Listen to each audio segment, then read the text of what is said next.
Thanks for staying tuned to the program. And of course, in the interview segment, we have two guests here this morning. I have Sekinat BISIRIYU, Head of Operations, Iwalewa Autism Foundation. Good morning. Welcome to the program. Good morning. And of course, by our side, I have AbdulWaheed SOBIYE, Operations Manager, Iwalewa Autism Foundation. Good morning. Yeah, today we're talking about autism, lending a helping hand.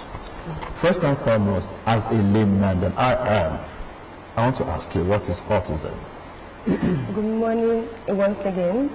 So I would say that autism is a neurodevelopmental condition. Sorry? It's a neurodevelopmental condition. Okay. Right? That affects the way a person communicates, the way a person interacts socially, and the way they learn. Now, it may differ from person to person, right? But this is what we will say is the foundation of the definition of what autism is. It's as simple as that. There are a few things that we might need to know along the way to gain a bit more clarity, but that's the way we'll define autism. So that's what and what, to make it clearer.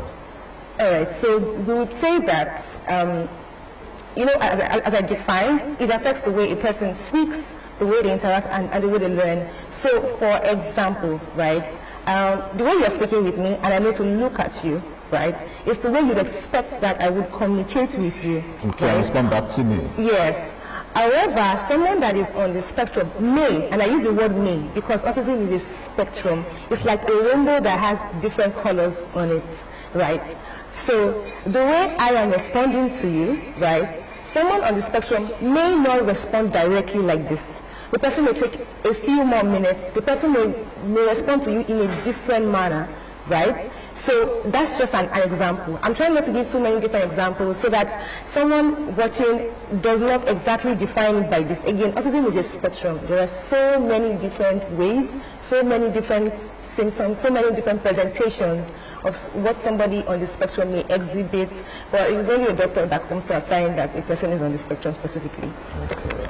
All right, thank you for that basis, for giving us the basis of the conversation today. We also have on the program Mr. Waheed SOBIYE. Mr. Waheed is Operations Manager for Iwalewa. All right, she's mentioned that it's a spectrum that has a series of signs or symptoms. It's not just relegated to a particular way of definition. But the conversation here today is also to create awareness of this, and I believe that there are parents watching right now. So for those who are watching, especially parents, what are the early signs or symptoms they could just pay attention to know that, okay, this child, there's something autistic about this child, I will need to take this child to the doctor. You mentioned that a doctor needs to certify that one is autistic before, but there are signs that parents, guardians should look out for before even taking child to the doctors. What are they? Good morning once again. Let me start from where my colleague stopped. Actually, there is no you can't define a particular symptoms because it varies. It can come in a child and it can come in B form in another child. Common? Yes, they are common because like she defined is communication, behavioral challenges, and the social interactions, the way they relate. They avoid eye contact. Actually, for parents to know whether their child is an autistic patient, a certified doctor needs to certify that. But the symptoms can be noticed as early as 6 months, when the baby is in 6 months to 12 months. So we need our parents to be careful, to be observant. So once the child are not growing in a normal routine, and if needs to grow, then we have to see a doctor. So when you talk about growing, you mean in size? In size, in gestures. You know, a baby, they give gestures as well. They maintain eye contact with their mother, their fathers. But when the baby is trying to avoid eye contact, that's a sign. So when the baby is the level where it's supposed to call A or B, and the baby is not responding, then we have to raise an eyebrow. So those are little symptoms they need to see. But in the adult, because adults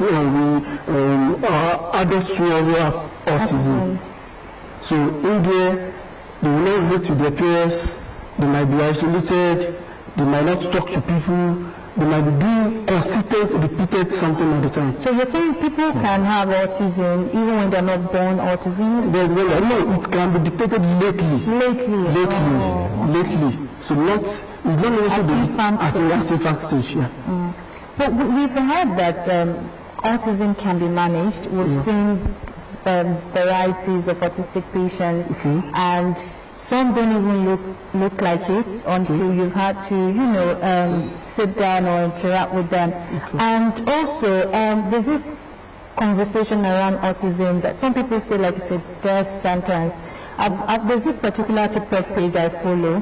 The guy looks so well. I don't know, the person taking care of him, I think the person decided to use the looks of that guy to change the narrative. So they are always giving him a nice haircut, getting nice clothes, nice shoes, and he speaks so well. So in fact, people who were supposed to backlash this guy for being autistic, because that's what they do.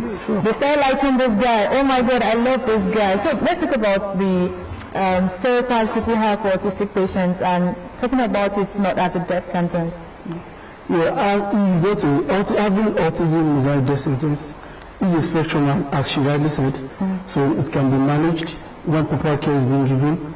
And when they are being managed, you need to take care of the person managing them as well, which are the family, the caregivers, the broadly people around them. So in view of this, we need to make sure we give them the necessary assessment that they require, like occupational therapists. You have to make sure they see the occupational therapist, the dietitians, what again? I think those are the two common professions that we need to allocate to autistic patients. But what are the major causes of this autism, Shirley? All right, so at the moment, right, there is no scientific backing that says that this is the definitive cause of autism. So, for example, right, we know that with malaria, for example, if a parasite carrying mosquito bites you, that is what will lead to, definitively that will lead to malaria in itself, right? But in the case of autism, there is no definitive thing, right? There are some cases that have been isolated, that are being observed, right, to say that maybe or maybe not, but definitively, right, no. It has been speculated that it may or may not be related to gene, so that's the genetics.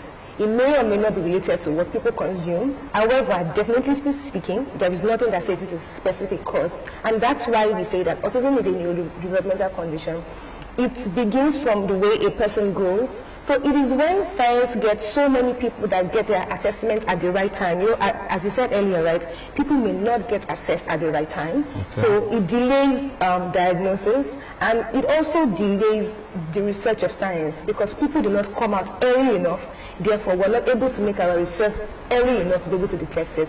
But someday soon, we hope that science will advance to that point where somebody will be able to say this is what exactly causes autism. But at the moment, we are still, on that level, saying what is or what isn't the precise cause of autism. All right. I think my question will be directed to Mr. Waheed. When we talk about autism, people just tend to believe that it's about the challenges as well. But we know that it's not just about the challenges. These people also are talented. They have values to give as well. And you're someone whose focus in the organization you work with is on autism. You have first-hand interaction with them. So let's talk about those special qualities they have as autistic patients. Yeah, like I said earlier, their qualities varies as well. It varies from the normal developmental stage of human being. So their qualities can come in various forms. And an example, the latest one that I can give you that goes viral recently, it's Kenya Chukwu. So he did an artwork, a canvas artwork, that's as big as two sides of a football pitch. What? As big as two sides of a football in 2 weeks. So such things can be done by normal and interactive human being. So they have good and and various qualities. When you move closer to them, when you try to relate with them, bearing their qualities. If you know they are the spectrum they have, and you try to move closer to them, you see fantastic qualities about them. All right. Do you want to add something? Yes, I actually do want to add something. So in addition to what he said, it's like neurotypical people, right? People that are not on any spectrum or they don't have any developmental challenges. We are all different. Yeah. Even if, you know, we present alike, speaking with you, you can hear me, you can communicate the way I expect that to you, that you respond to me, right? So with developmental conditions as well, let's first imagine that there is no barrier of communication. And then look at the person for the strengths that the person has. Right. When we do that, we are able to see that these people are really talented. So there is a man that drew the coronation carriage of Queen Elizabeth in the eye of a needle. You know how some people struggle to put a thread in the eye of a needle? Imagine somebody sculpting an entire sculpture, an entire image in that. It takes a different kind of mind and concentration. This man was doing sculpture with dust, with his eyelash. A neurotypical person would struggle to achieve that, right? So if we look beyond that, they present differently, right? Then we're able to see the strengths that we possess. And then if you don't identify them by being autistic, identify them by their strength. For example, if you're autistic, if you say Sekinat can sing very well, but she's on the spectrum. You get that you put the person's strength before what you consider as the person's weakness, quote unquote. You make the person's what you define as weakness the person's strength. Then we are able to see them better than what people may present them as. You mentioned presentation, that's the mode of communication. Yeah.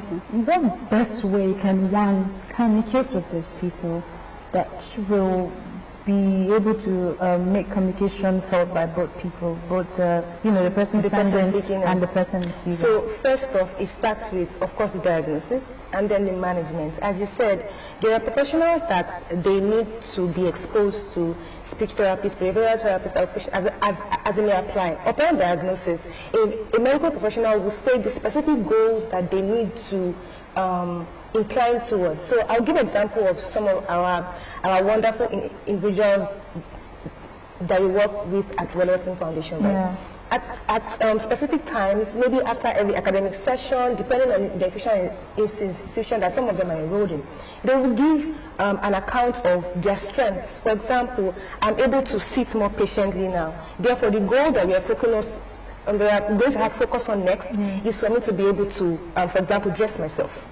Right?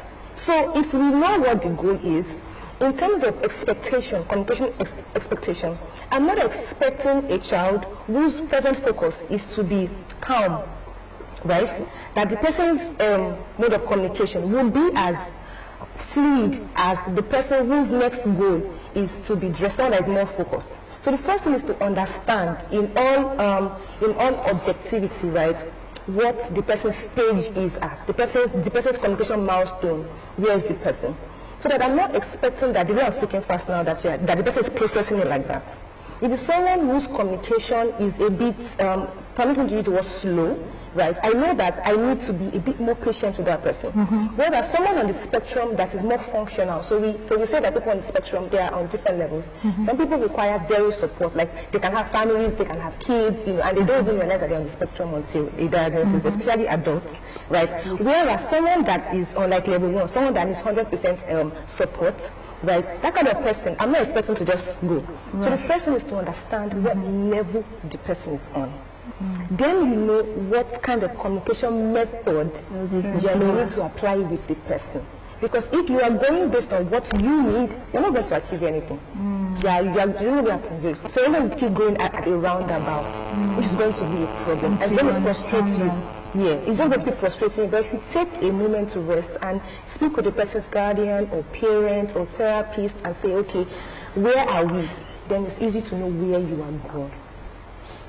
Yeah, okay, talking about diagnosis that you have mentioned, you said earlier on that some could live for as long as so many years for them to know that they have autism. Yeah. So at what point would one know that, okay, this child is having this sign? All right, so I would like to say that, as you said earlier, right, autism is not dependent on age, right? People on the spectrum can be older, right? As you said, because we don't consider them to be those living with disabilities. Yes, there are people that you may consider as people with special needs. Yes. Okay. Yes. But because it presents differently, right? Because some people may require maximum support, whereas some people may not require support. You might not know that a person is on the spectrum unless the person has informed you. For those that are very high functioning. Okay. Right. So now back to your question. So realistically speaking, for the diagnosis or for the management or for knowing how they work, again, it comes back to knowing where they are specifically on the spectrum.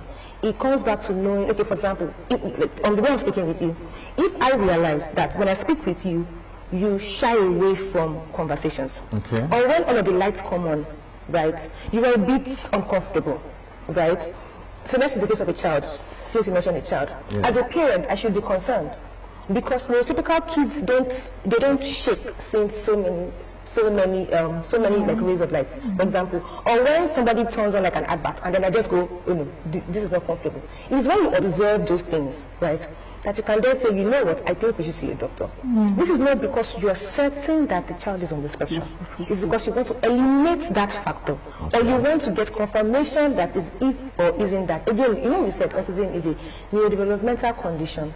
That means that there are other neurodevelopmental conditions that may present alike, right? Sometimes a person is on the spectrum and may also have another neurodevelopmental condition.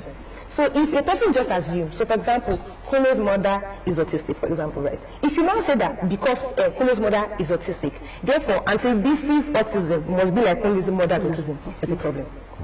They are definitely different. That's why it must be a doctor to do the assessment. Mr. Waheed before now mentioned taking care of caregivers. Caregivers and the parents. Yeah, I know you did not expatiate on that very well, so I want you to walk us through it. Caregivers' journey.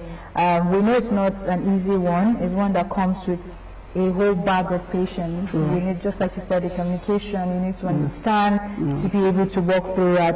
And I know that autism impacts the whole family and not just the individual. If there's an autistic person in a family, the whole family is involved, not just one person. So I want you to talk about how caregivers can take care of themselves while supporting the child as well.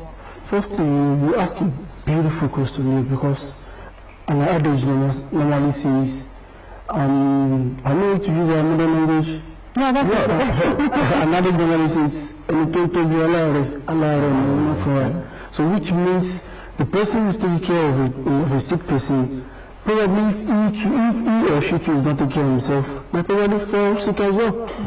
So which means they need a way of communication, one-on-one discussion, like they can call a family member, explain their ordeals, their challenges. Okay, my child is an autistic patient, so whenever you come around, you can relieve me of my duties, you can be of help in house calls. So by that time, they can have the time to take a rest.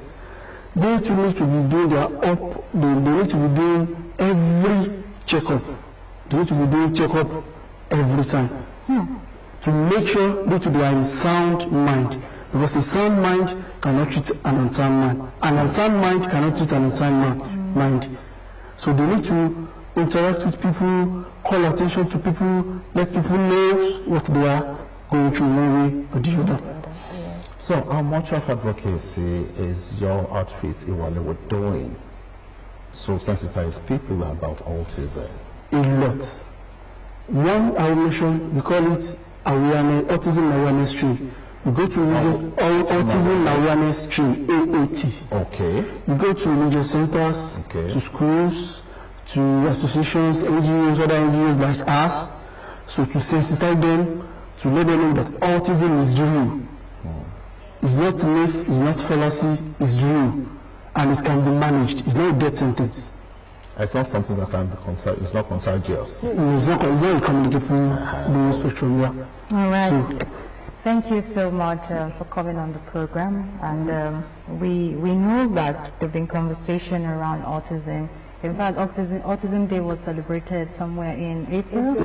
Yes, and I know that there are plans already for the next year's edition. But before next year, you do your on-the-ground works to ensure the awareness in the state where you're located. So I want to say thank you for bringing the awareness, and thank you for promoting all that we need to know about autism.